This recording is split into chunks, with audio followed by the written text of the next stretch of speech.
Welcome back to the Time for Heroes podcast.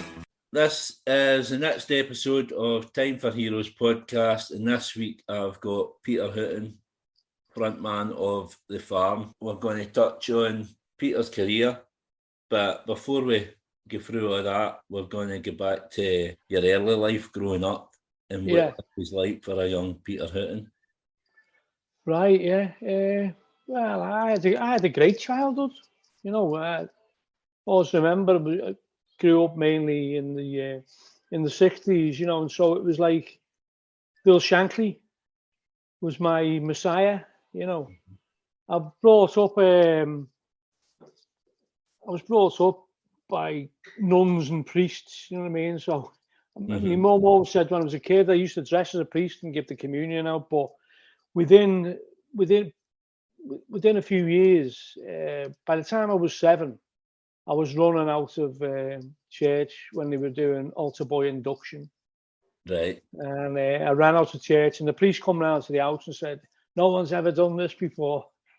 What's wrong with your Peter?" And I said, "Well, I think you mentioned 7 o'clock mass in the morning."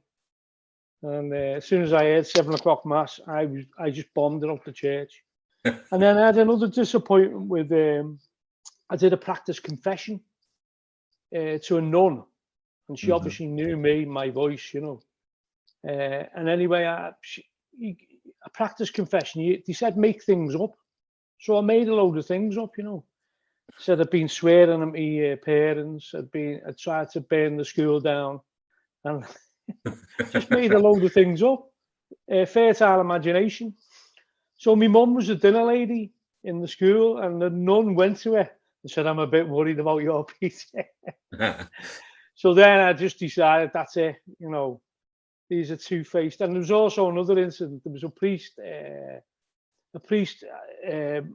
main priest, his name was Father Meehan at our church, and he said, see that waste ground there, boys? He said, well, if you dig that all up and we'll plant seeds, and in a couple of years, you know, a year or so, you can play football on it. So anyway, we did it. Me and my mates done it, and then went round to him, knocked on his door and said, "When can we start playing footy, Father?" And he said, "Oh, no. The grass is too beautiful to be playing football on that. I don't want to ruin it." Like that, oh my God. So that was, you know, so immediately after incidents like that, I gravitated towards Bill Shankly because I thought he was more honest. You know, and then I went to secondary school, which was run by priests, you know, and they were like Salesian priests, Don Bosco priests, you know, and basically, you know, they were very similar, you know, they were very similar to my earlier experiences, you know, and I think at the time they were in a school in Bootle, you see, so it was regarded as a rough area, you know, and I think they were trying to, they thought they were missionaries.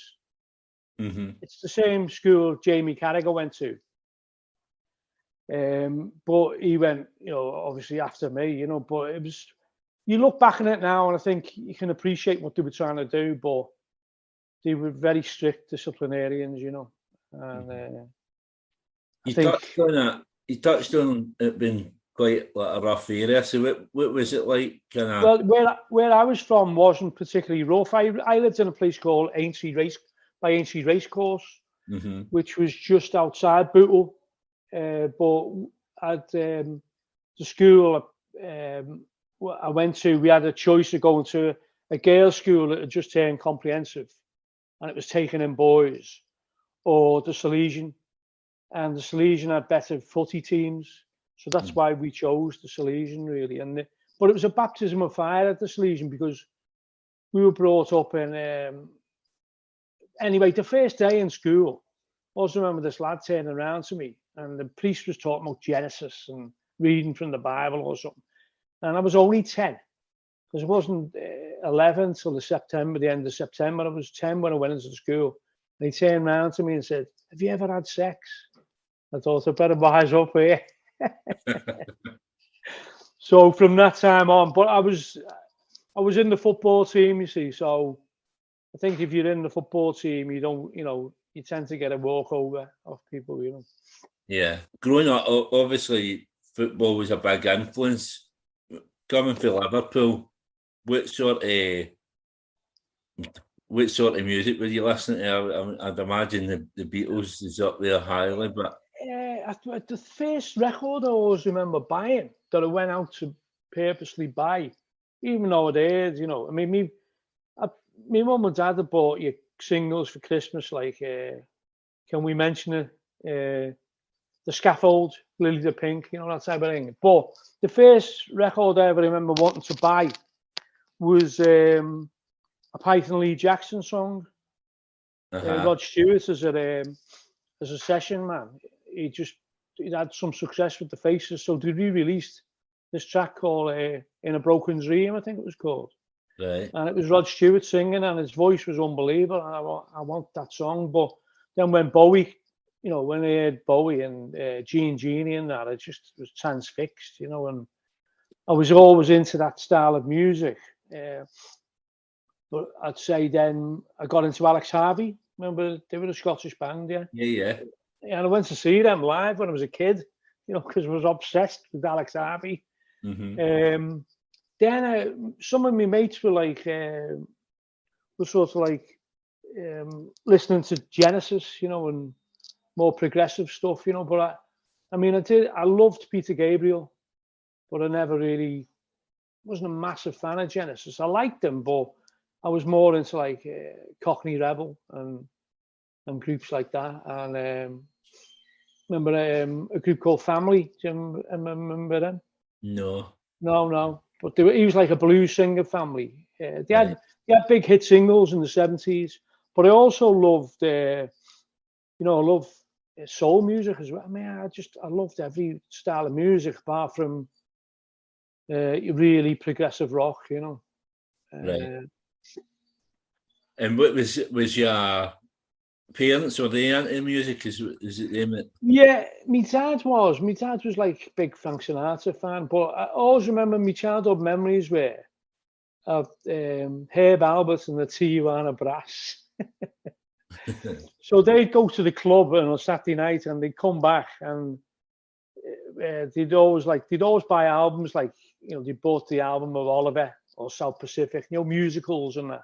Yeah. So my dad was he wasn't into the Beatles. He was more into like, you know, he had 78 because he'd been, you know, we was buying records in the 50s, you know. Yeah. I always remember he bought us, me and my sister, he bought us a Kinks album, Well Respected Man, I think it was called.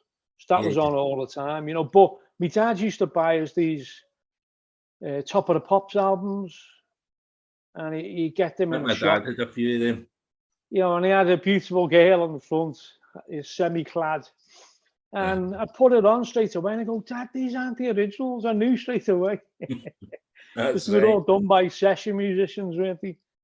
And but yeah, I mean, I started buying records probably mid-70s, yeah, properly, you know, mid-70s. I mean, I think when Ziggy Stardust come out, we had a mate who his dad wasn't around as much and his mum wasn't around, so we'd go to his and put Ziggy Stardust on and listen to it all night, you know, and drink. We were probably about 14, probably had bottles of cider or something, I don't know, you know, but that was my, you know, baptism into music. But I never thought of ever getting into music. But then when we went to the sixth form, one of my mates said, oh, you know, we're starting a band, you know. And he said, we need a bass guitarist. So I reluctantly bought a bass and started trying to play bass, you know. This is becoming a theme on my podcast. I think the last 3 or 4 episodes, the guest has started out with a bass guitar. Yeah. The one no one wants to play. Yeah, I had, obviously, as I says to you off mic, I'm editing Damon Manchella for Ocean Colour Scene. That's the episode. I spoke to Mark Morris for the Blue Tones the other day. Oh, yeah. And he's the same. He started out with a bass guitar. Yeah. You see, this group, it was my mate who's like very dominant figure, and he wanted to be the lead singer and the lead guitarist and that. So I played bass, but it was the songs he was writing was about. He was just taking the piss out the teachers. It was a bit like he was a big fan of Neil Innes and Bonzo Dog Band and that, and Monty Python and all that. And so most of his songs were piss takes on the teachers, you know. Right. So it wasn't a serious band as such, you know. But he left to go to university, and we parted our ways. And I didn't really think about being a singer. I just thought, I'll try a bit of bass playing, but no one was teaching me, and I wasn't getting, I didn't want to join a band as such. But then when it was one of my mates, remember when they used to shut pubs on a Sunday afternoon in case they lost the First World War or something? The licensing hours were shut, so between 2 and 5 on a Sunday, my mate had a pub in a place called Mellon, which was called the Bootle Arms. It was on a hill, and I'd stayed in his, and he said to me, I said, "What's that noise there?" He said, "Oh, that's our Ollie, his brother. He's got a band." And I said, "Oh, let's go and listen to it." So I went in to listen to him. I said, "Well, where's your singer?" He said, "Oh, we haven't got one." And I said, "Well, I was on the school production of Oliver. I'll have a go." And that's how it started. Yeah. Just by pure chance. If I hadn't been there then, I probably never would have been a singer, So what was there various bands then before obviously the farm came about? There was a band the Excitements, is that right? Were you in them, or was that? Yeah, that was the people who I sang with that afternoon. They were in a band called the Excitements. Right. But that was an earlier version. So what was happening is I was doing a magazine called The End at the time. Was that your fancy? So the people in the room thought, "Oh, Peter's a bit of a scally type of thing, It was just first impressions or whatever. I had short hair, 2 or 3 of them had longer hair, and we're trying to be a prog rock band, But there was a couple of people in the band who just loved the Ramones and the Clash and groups like that I loved, But so they didn't want to be in a prog rock band as such. So I did a few songs. Lou Reed, I think they were practicing Lou Reed, Waiting for the Man and things like that. And a couple of them rung me up later on the night and said, "Oh, we want to start a band with you as the singer." And I said, "Well, what about the Trogs?" That's what we call them, like in Liverpool, with the long hair. Like, he said, "Oh, they don't want you in the band because you got short hair, and they want to be a different type of band." So that's how we started the farm, really, But they were still called the Excitements in the early days, in the early manifestation of that, So how did they, just going back a wee bit, obviously the fanzines, what took you into that? Were your writing and stuff like that? Were you doing English at school? Was that kind of a keen interest at that point? I wasn't keen on English really as such. I mean, I'd done a few things like poems and that, and I had a fallout with our English teacher. Our English teacher was the cross country. He was the cross country runner manager. He wanted me to do cross country, and I fucking hated cross country. Yeah. Even though if I was running, I would try, but I didn't want to do it. I wanted to play football. And he had a big battle with me. And I got support from my dad over that. He said, "Oh, if he wants to play football, let him play football." And no. He's in the cross-country team, because they had teams of like 5. So I was probably the 3rd best in the year at cross-country. Right. But I didn't want to do it. You had these fucking big, mad, mass runs at different schools, with to be 500 people in it. And you'd be running through mud, and I didn't like it at all, And anyway, I ended up getting a letter off the doctor saying I couldn't do cross country. So he fucking hated me. He absolutely hated me. So one day when we had to mark each other's work, your partner and sitting next to you said, do some creative writing. So I did a bit of a poem, which presumably was an early song, an idea. And my mate marked it and said, this is verging on idiocy, this poem. And he deliberately read it out to much hilarity from a lot of laughter from everyone in the class, because it was his way of getting revenge on me, And I always had that influence him after that, but it put me off writing a bit. It put me off writing, but I started reading quite a bit. Started reading like things like Catch-22 and Catcher in the Rye and The Godfather and books like that, the Marlon Brando's autobiography. So I started reading more and more.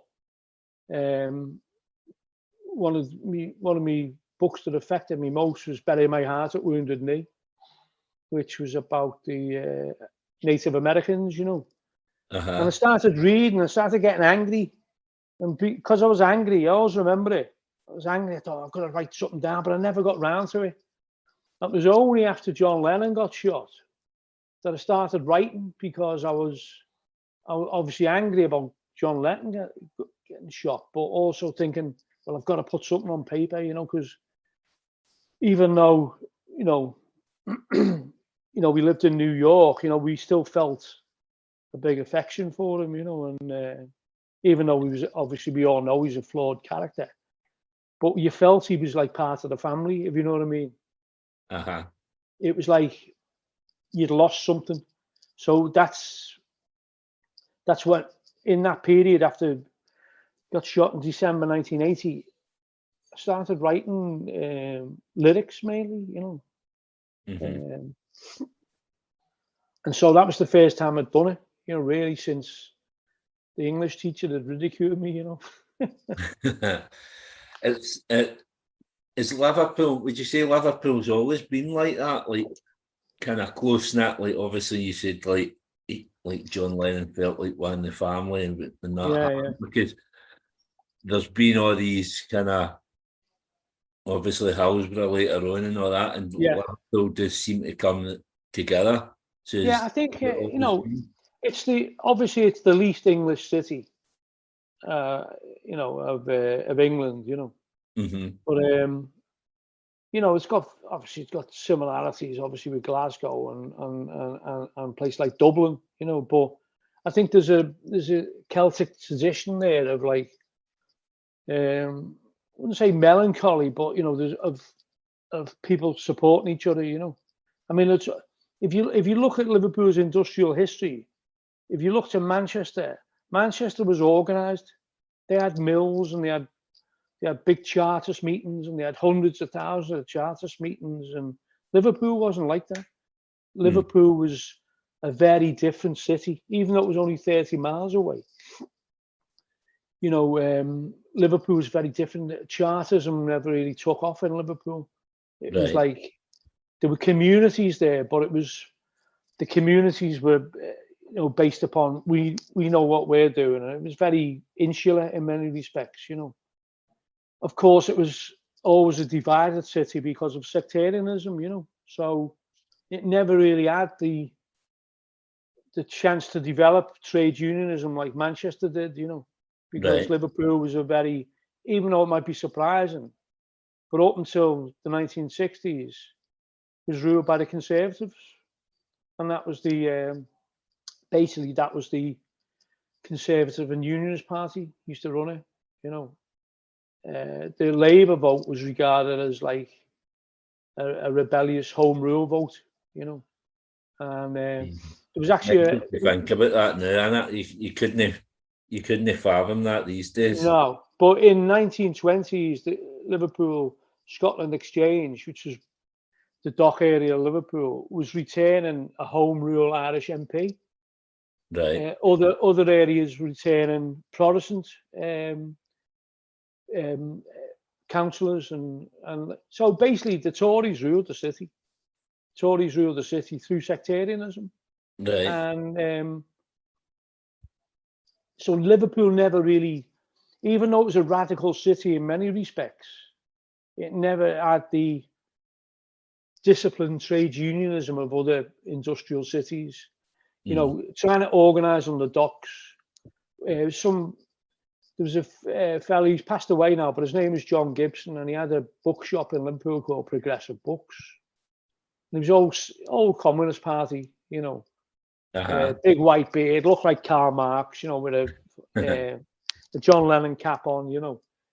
And he said, I was sent here to Liverpool from Chester in the 1940s or whatever it was, 1950s, to organise the Liverpool Dockers.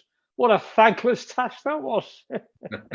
He said you couldn't organise the Liverpool Dockers. They were a law unto themselves. You know, what are they doing? You know, it was like very, you know, it was hard to get everyone unanimous on something, you know, and I think he probably saw a posh Communist Party member coming into the docks, you know, who's this dickhead? You know, and that's would have been the attitude. You know, it wasn't. Liverpool got a reputation of being a left-wing city, a militant city almost, in the 70s and 80s. Before that, it was regarded as a, you know, as a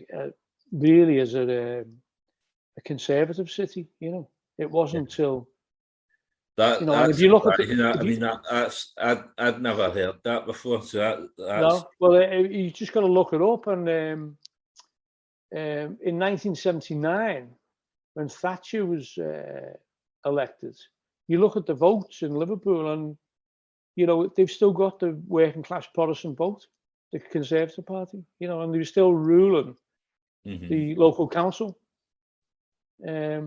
Fortunately, that evaporated in the 70s, and when Liverpool got a Labour council in the 80s, that's when it started to get its reputation as a radical left-wing city. But before that, it was based upon the orange and the green, really. You know, that's mental. I mean, before I came on this, I was watching Jamie Webster at Transmit last year. Oh yeah, and I mean, his full stick is the "fuck the Tories" chants. Yeah. So, it's mental to. I was watching that just an hour ago, and then having this conversation with yourself. Yeah. Well, you know, I think you know, obviously it's a dirty word in Liverpool, Tories, but as I say, in '79, a third of the population was still voting for them. You know, mental. You know. So, going back to the music, then the start of the farm. what was the plans when kind of you got into that? Was it? Where did you think it was headed? I wanted to be like the Jam and the Clash, you know, type of group, you know, or even the Specials, you know. They were my, you know, and I think wanted to singing about stuff that had, you know, socially aware lyrics, really. I mean, Liverpool had some fantastic pop anthems, you know, but they all tended to be escapist, you know. And you had the groups like the Pale Fountains, China Crisis, the Lotus Eaters, you know, Flock of Seagulls, you know, you can name them, you know. Yeah. And they all seem to be, you know, it was about escapism, you know, not love songs or whatever, you know. So my first song I wrote was called Violent Playground. That was the first song I wrote. And obviously that was a film in the 1950s, but I was trying to express something. I don't think we ever recorded it, you know, but in the first few recordings we did about 83, I said to the lads in the band, I said, I can't sing these songs that, you know, you've written, you know, because they don't mean anything to me. And they were like love songs, you know, Say You Love Me and Rules of the Game and things like that. And they were good songs, they were good pop songs, but I said, look, you know, I can't really get behind these, you know. What about this one, you know? And what about this one? And eventually he said, oh yeah. So I became the lyricist by default, really, you know. And how did how did the working with Suggs? How did that come about? Where did you kind of? I think we did a John Peel session about '83, and then Peter Powell, who was on Radio 1 at the time, asked John Peel who he'd recommend for like unsigned bands, and he recommended us. So we did a session in Birmingham for Peter Powell, and we also went on the Oxford Road show Right. on a Friday night. So we're on the Oxford Road show on a Friday night, and Suggs and Chad Smash were on it as well. And we just got on with them like a house on fire. And I think they saw elements of the farm, of Madness in the Farm, you know, with like a group of lads who were all having a bit of a laugh and thinking, what the fuck are we doing here? You know, how do we get here? You know? Yeah. And so we, through a third party, offered us a chance to go down to a place in London called Liquidator Studios, Mm-hmm. and that was their studio. So he started helping us out, and he liked this song called Hearts and Minds, you know. So we helped us out, and we didn't have to pay for anything, you know. And he recorded everything, you know. Right. And then that was released as a bit of a single, but now, you know, indie distribution never really got a few plays on Janice Long and John Peel, as you'd expect, but never really troubled the scorers, if you know what I mean. Mm-hmm. But it was all through the 80s, people were helping us out. You know, like Paul Heaton helped us out a lot. Brian Travis from UB40 helped us out a lot. I think they saw something. Paul Heaton as well, the House Martins, obviously. Yeah. I think they liked the idea of the farm, you know. Mm-hmm. He liked the idea of us, and like Paul Heaton did the same as Suggs. He invited us over to Hull. We recorded a couple of tracks, you know, and him and Stan Collymore wanted to sign us to Polydor Records, and it was all getting sorted. Polydor Records, there was a A&R, head of A&R was called John Williams. It was all agreed, and we were going to be called, the label was going to be called a Fair Play Committee. After the Fair Play Committee was set up to get black music onto American radio stations, you know. So we were going to be called a Fair Play Committee record label, and we were going to be a sign, and we had the deal was all sorted. And then Stan Collymore said he wanted to go to the Outer Hebrides to write children's books or something. So the House Martin split up, and the deal went with it. So it was these things were happening all the time, you know. At that time, do you think, like, as you say, like you had a lot of help with other people? Was that kind of getting into like the early 80s, and obviously maybe the country moving more left wing to a certain extent? Do you think that was the ethos, was for everybody to kind of help each other and give everybody a leg up? I think, yeah, there probably was. I mean, it's significant that the people who were helping us, like Suggs and Brian Travis and Paul Heaton, who were all probably left-leaning, you know. We did play a few times with a group called the Redskins, you know. You know, but they were like the darlings of the enemy at the time, you know. Mm-hmm. But they never really helped us out as such, you know. But it's just, all we were doing was like if we were getting a John Peel session each year, that was keeping us going for a year because of musician union rates, you know. Right. And that's all we were doing, and we couldn't get many gigs. We didn't really know how the music industry worked properly, you know. We thought it was a meritocracy. We thought if you were playing live, you're getting good audiences, people would start writing about you in the music press, but it doesn't work like that, you know. You've got to get a press officer, and you've got to put them on a lot of money as a retainer, and they've got the links and you got to get a plugger. You got to get you plug in your records. Yeah. And it all costs money, and we didn't have it. And it's not changed in all these years, hasn't it? No, it's still the same. Still very similar, yeah. I'd say, yeah. But you know, we were never really that disillusioned. About 1989, we started thinking, oh, we've been going for 5-6 years now, you know. We're not going to get signed now, you know.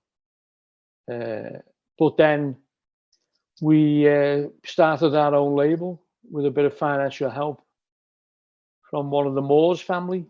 It was the Littlewoods Pools, and basically they acted like a record company. Because all record companies are banks who are willing to lend you money. That's all they are. Yeah, they haven't got a clue, have they? A lot of these young bands now, they think they get a record deal, they've got all this money, and then it's not until a few months later they realise that they need to pay it back. They need to. Yeah, and it's that's the start of the hard work, Yeah. But so, because at that time you released a cover of the Monkees, didn't you? Stepping Stone. Yeah. It was during that period, yeah. And like that flew out. We only released it on 12-inch, and then we had a midweek of like 50 something, and everyone was going, "Oh my God, it could get in the top 40." This, but we only had 12-inch vinyl. We didn't have CDs, and we didn't have tapes, and we didn't have 7-inch vinyl.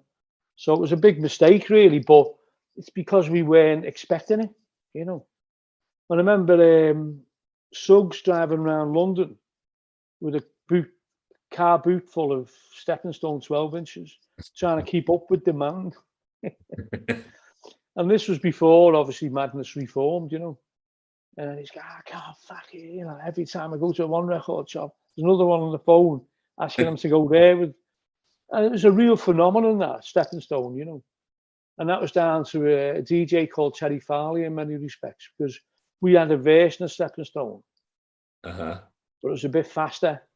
And he said, "Try and use this loop," which was it was an underground record at the time in London, and it was the Snap Power by the Snap, that.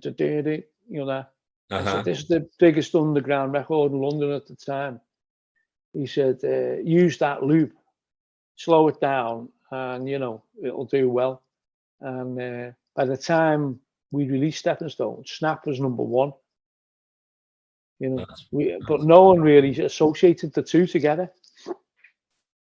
But it was a case of, we thought people are going, "Oh, they've just used that drum beat," but I think there was lots of people using that same type of thing at the time, Right.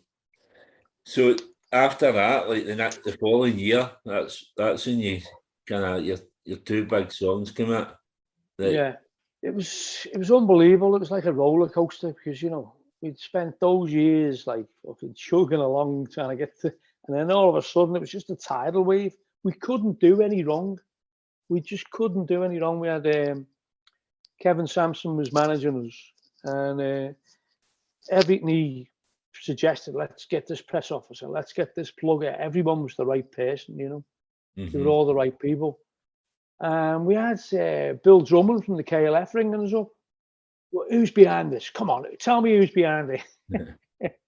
Because he couldn't believe that a bunch of like lads from Liverpool could be, releasing records and taking on the majors. That's what we were doing. We hoped it to be an indie success, but we were getting market share in Music Week. Right. And it was just an unbelievable period. We couldn't do, and the music press, we were the darlings of the music press. We couldn't do any wrong. But you could see a lot of them resented us. Especially magazines like the Melody Maker, very, very middle class. And very, very, looked down the nose, and they couldn't believe what was happening. Who are these oiks? It was like, I suppose it was a bit like when the backlash against, Jeremy Corbyn that he had, and everyone just piles in. Yeah. The Melody Maker were waiting for their opportunity, But I'd say for 18 months, 2 years, we'd been on every front cover and we'd done everything. And it was all DIY. It was all punk rock. And it never really got the, Alan McGee said to me, he said, "We looked at what you did, and he said, I want a group like The Farm, and it was Oasis." So they set up a label, licensing deal with Sony, the same way we'd done with Produce Records. Right. And he said, ours was the template. because he knew the potential. He knew the potential. I mean, you know, Oasis put it into the mainstream. You know, cagoules and fucking jeans and cagoules. You know, people didn't dress like that in the music industry in the 1980s. We were regarded as like, who the fuck are these? You know, it was only really the Happy Monday said to us. They saw us on the Oxford Road Show. Sean Ryder said, "I fucking seen you on the Oxford Road Show, and we were watching it and went, fucking hard, they can do it, we can do it," and it inspired them to do it. You know, that whole look, but that look we had throughout the 80s. You know, and we had a front cover of the Face, 1990, just before Spartacus come out. 91, sorry, just before Spartacus come out, and it was about how to succeed in the music industry. It was just a template for what we'd done. Basically, it was just, you just need fucking money. That's what it was, and good ideas, you know. And that's what it was. That's all record companies are, you know. I mean, they at the time, in that period, they didn't know what was going on.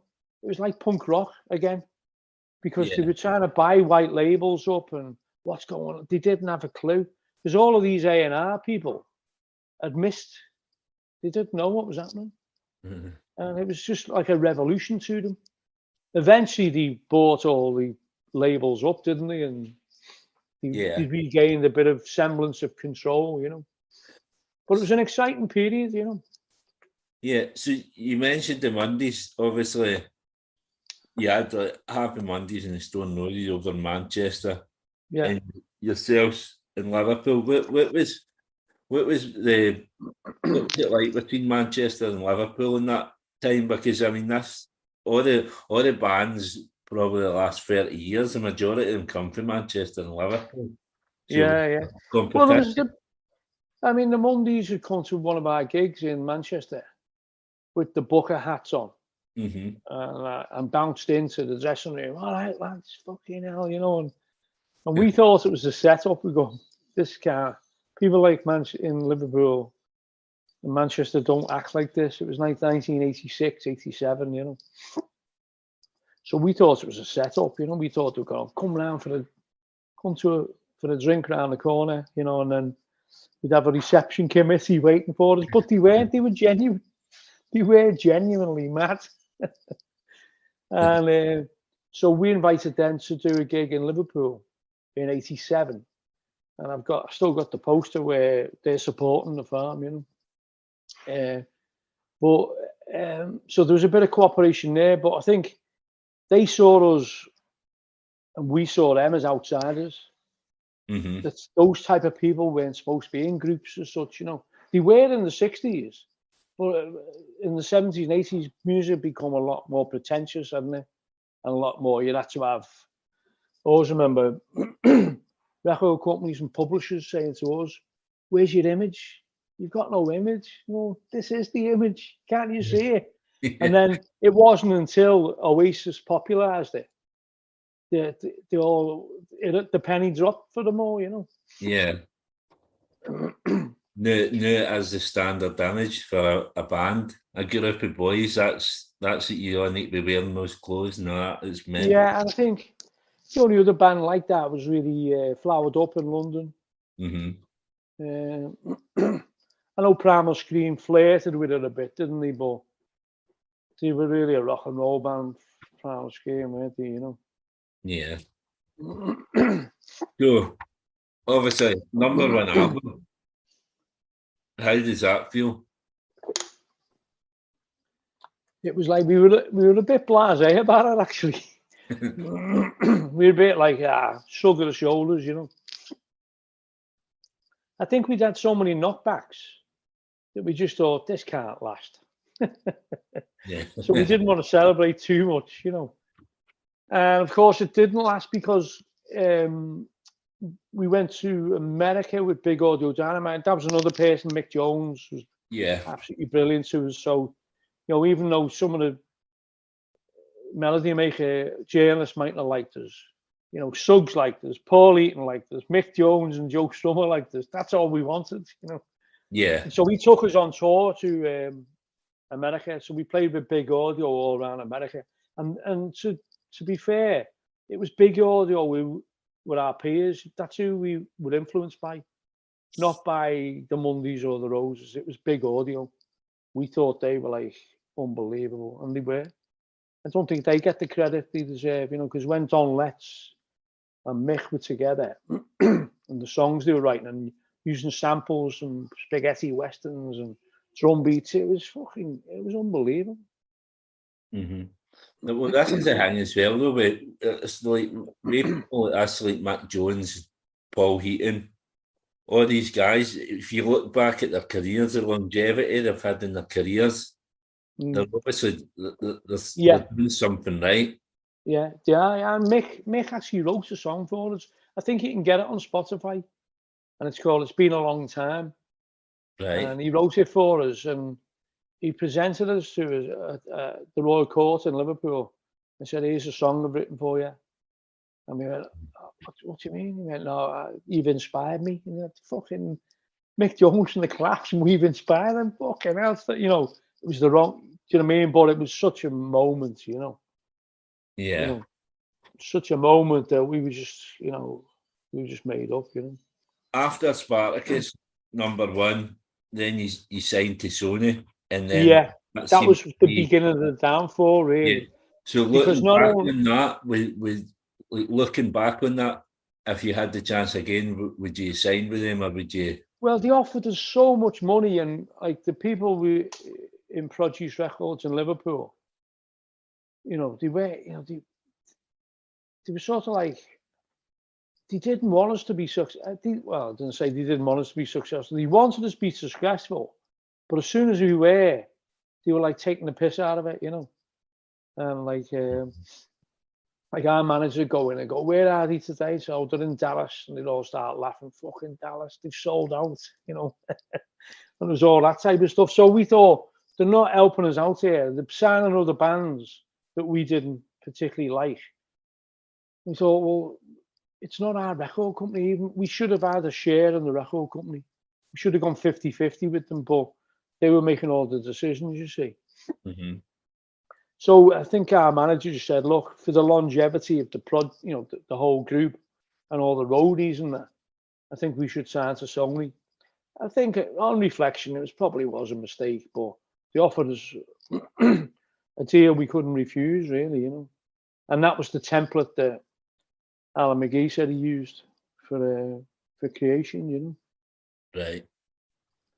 But it was the beginning of the end, really, because we had a press officer called Lester Dixon, who also did the Rolling Stones and Paul McCartney and people like that. And it just didn't suit our image and that. And all the people who were at the NME and that, and the Sounds and places like that, who did like us, going, "No, they fucking they signed to Sony and they got Lester Dixon." It didn't. Yeah. It didn't fit with our image, really, I mean, a few of them, we took too much notice, really, of some of the criticisms. A lot of the journalists were saying, like, they look like they've just come off a building site, It was all anti-working class stuff, Mm-hmm. And we took it to heart, really. So what we did in 1992 at Reading Festival, we all got dressed up as Public Enemy because they were all in awe of Public Enemy. And it seems bizarre now, but we all dressed head to toe in black with sunglasses on and fucking imitation guns. And all the journalists would, and it seemed like a good idea when we had a few drinks, but it totally backfired on it. No one got the joke. They just like pointed and thought, they've fucking lost the plot there. Even Mick Jones is at the gate as you were, fucking hell, because we had a police escort in limousines. But we were taking the piss out of the whole concept of "you look like bricklayers," Yeah. So and like maybe we were just too subtle for them, So, like, obviously to have a #1 album and then the music after that not charting. Yeah. How does it feel? Like, how does it feel to be like on top of the world and then it comes crashing down, really? to a certain extent. Yeah, well, we did this track called we did an album called Love Seen No Colour, which I think there's some good songs on there, you know. And then we did Hullabaloo, which is some great songs on Hullabaloo, you know. But we just seen it as these the cycles of life, you know. We were fashionable for 18 months. Then grunge came along, and then grunge, all the journalists were happy with grunge because they understood it, you know. And every group, like the Stone Roses, the Mondays, or everyone was in the same boat. Yeah, everyone was in the same boat. Some groups did survive it, like Blair survived it, and I think Primal Scream survived it. But that's because, you know, maybe because they were, London based. I don't know, you know, but I think they were able to survive that wave of cynicism. But then Oasis came along, you know, and Oasis couldn't have existed in 1990 because they basically Oasis were a copy of the Real People, and the Real People in 1990 tried to release their stuff, and it was getting nowhere because everyone was having remixes, and it was all indie dance culture, you know. So we were philosophical about it. You know, we had a brilliant time. So much it is to do with timing, isn't it? Yeah. So we had the perfect timing in 89, 90, 91. And the Real People didn't. You see, the Real People, to me, should have been absolutely massive. Yeah, I'm trying to get them on the podcast as well. They nurtured Oasis. And they also said to us, you know, Oasis, they love the fan, Oasis, they love the odd image and all that. Can you get them on a few gigs? But we already had that tour support, you know. So we couldn't. But that's all about timing. If they'd have come about 93, 94, they could have took off probably because the songs were there. And there's that Liverpool Manchester link again with the two bands as well. 1995, you allowed Everton to use all together now for the FA Cup. So, you know, with that being your biggest hit, what was the thinking behind letting your rival team use that? We've done a few things for Liverpool, because there's three of the band are Liverpool fans and one an Evertonian, and he just started saying payback time. But we didn't actually record it. It was session musicians recorded it. Right. And for like 2 or 3 weeks, I said no, not because it was Everton, but because I didn't want them to change the lyrics, you know. Now, other teams had used it before Everton. You know, Everton weren't the first, but other teams had used it as cup fan. You know, Arsenal had used it. I think a local team here, Marine, had used it. It does lend itself to that sort of cup final song, doesn't it, with the lyrics? It does. So, but in the end, Keith was on the phone to me, and he had this lad in the background crying, "Oh, he's going to meet the team," and he said they'd take us to Wembley, and it was just emotional blackmail. Anyway, I said to my dad, "Look, my dad's been a season ticket holder at Anfield since 1962." I said, "What do you think?" He said, "Well, if you don't let them use it, you're a bit of a hypocrite, aren't you? Because it's about two enemies coming together in no man's land." Oh, fucking hell, you know. But on reflection, I still think it wasn't my best decision, you know. And the reason I found out was in 2004 when England wanted to use it for Euros. He said, believe it or not, we were going to use All Together Now for the Euros. And it would have been the theme for the whole tournament. But because Everton used it, we got the Lightning Seeds to write a new one. Now, for fuck's sake. You know, because we're not England fans as such, but it would have been the theme tune for the whole Euros, you know. Right. Which would have been fucking brilliant, wouldn't it? You know. Anyway, you live and learn. Yeah. So, but England used it in 2004, didn't they? So Well, we weren't too keen on them using it, actually.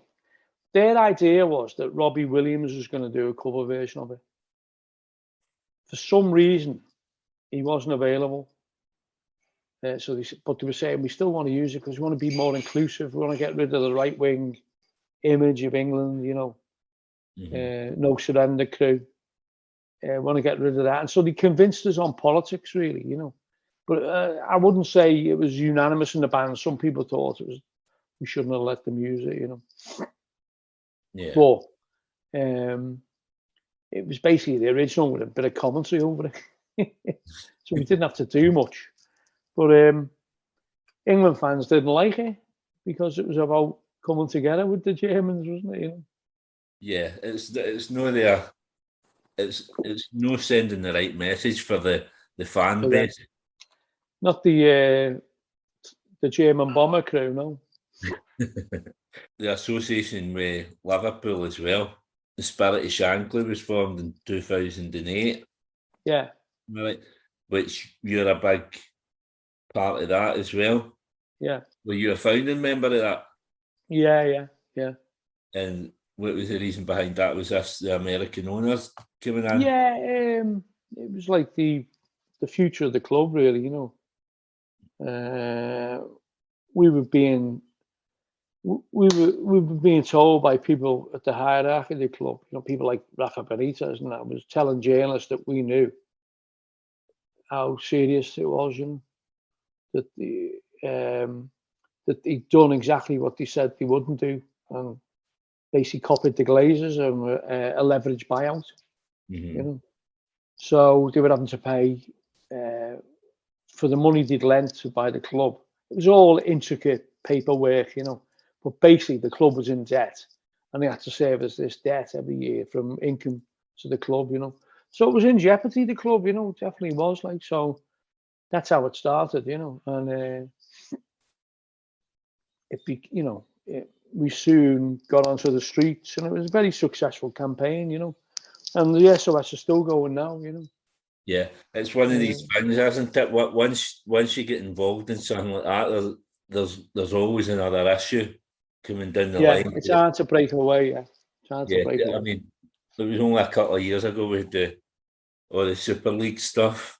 Yeah. Which the fans of all these teams done really well to kind of get rid of that, but we seem to be threatened now with this kind of Saudi takeover. They just want to buy up all these players. I mean, obviously, me as a Celtic fan lost one of our best players just a couple of days ago. And ridiculous. Where do you see this headed? It's hard to say because they tried it in America, didn't they, in the 70s, and they tried it with the J League. But I think something about Saudi Arabia is a bit different in it because they know the oil's running out, so they want to become this tourist attraction, and the way to do that is to buy boxing. They bought boxing, golf, Formula One, and football's on the horizon, and it's going to be very difficult. I mean, I'm disappointed with some of our people associated with our club who've gone over, but I felt for like Rory McIlroy when he was like dead against it, wasn't he? Yeah. And then he's just thrown to the wolves, wasn't he? Because he did the deal, And I think at the end of the day, that's the problem, innit? Money talks, but hopefully for the future of football, it falls on its face, Yeah. Because I don't think. But there again, Saudi Arabia they beat Argentina, didn't they? Mm-hmm. They have got a bit of a football culture there. They have got a few teams, but I just don't want it to be a plaything for the sheiks, Yeah, it's where it ends up. Like, are they going to be taking all these players? Are we going to be watching football at 4 o'clock in the morning? Or is there going to be some rival Champions League? It throws up so many questions. Yeah. Obviously the boy, the Jota at Celtic, he's went there.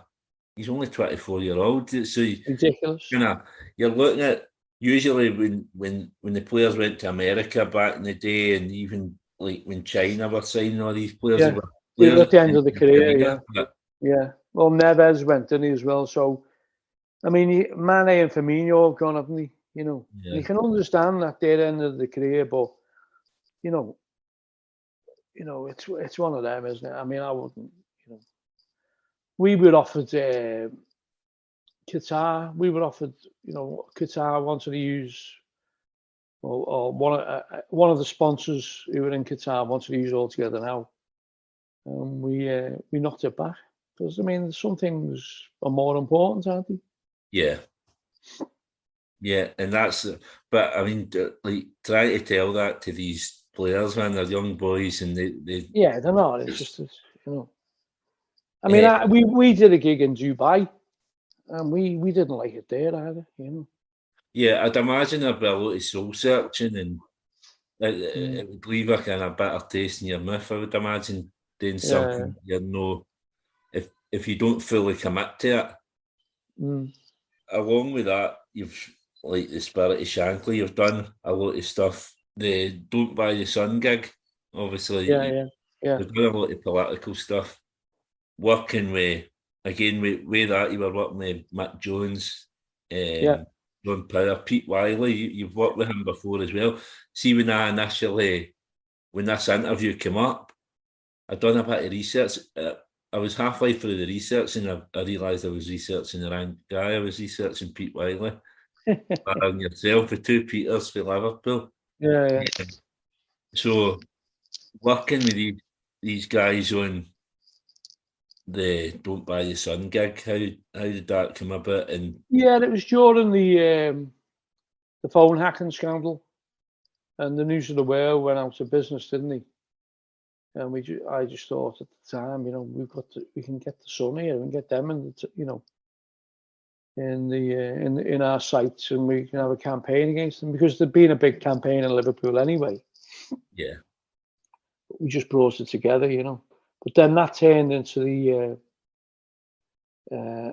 Hillsborough Justice Tonight tour, you know, and it was raising awareness for Hillsborough, you see, because at the time the reports hadn't come out, you know, so no one knew. It was still like the ignorance in the country was still, you know, was rife really, you know, about Hillsborough, you know, and it was to raise awareness, people to, you know, for that, you know. Mick was unbelievable everywhere. He was like the Pied Piper, you know. And we got a few politicians involved, different groups, and we played in Glasgow. The ABC, it was burnt down, wasn't it, a few years ago. Yeah. And we had Las Vegas on. So wherever we went, like, we get someone from that area to play, and it was brilliant. It was absolutely brilliant. It was inspiring, you know. It felt a bit like the 80s in many respects. Yeah, but, that's it. In these times when you need a bit of bands to highlight stuff, this is the perfect way to do it, isn't it? With musicians. Obviously, I seen Justice Tonight band at Heaton Park. He's playing the Roses, so I was down there for the third night of that. On the Sunday, yeah. Yeah, so I mean, a gig like that's like massive for you, isn't it? Yeah, unbelievable. Unbelievable. The Stone Roses were absolutely brilliant as well. Yeah. You know, I mean, I've seen them 3 times. I've seen them Heaton Park, and I've seen them Glasgow Green and Hampden, but Heaton Park was the best by a mile. And it was just everything about that gig, like looking around. You go to these gigs now, you go to a lot of these big gigs, and there's always bother, there's always people fighting and all that, but looking around that gig, you just looked at everybody's faces, everybody was just smiling, everybody was so happy to have that band back. And they took us to Dublin and Milan and Lyon. They were absolutely fantastic, and you know, they believed in it. So they were great. He's brought out another single, obviously the Justice Collective, Christmas number 1. The reason I bring that up, I don't know why that song strikes a chord for me. As a young boy, I was born in 1980, and I don't know when the original came out. I don't know if it was around about then the 80s or whether it was a It was the 60s one. Aye. So I don't know if it's just my dad used to play it, but that song strikes a chord for me throughout my childhood. I remember that song, I remember Bruce Lee, and I put them together for some reason. So for you to bring that song out as at Christmas, that was perfect for me. Yeah, it was. It's a brilliant song, and the people who got behind it was, it was fantastic. Guy Chambers produced it, and it was one of those. It was like another time again. It was like it was to raise awareness as well. And what I wanted, I said when it was released, was the last thing.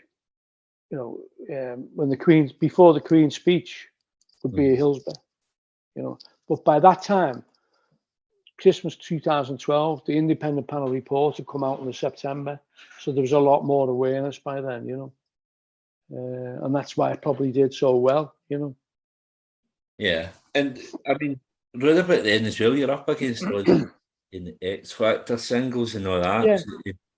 Well, they're all planned earlier in the year. Yeah. And we only had the idea in October, Yeah. Because, I mean, people are getting sick of stuff like that anyway, and they want something real, they want something that means something, not just... Yeah. It was people power, really. Plaything. Yeah, it was people power. It's great. Yeah.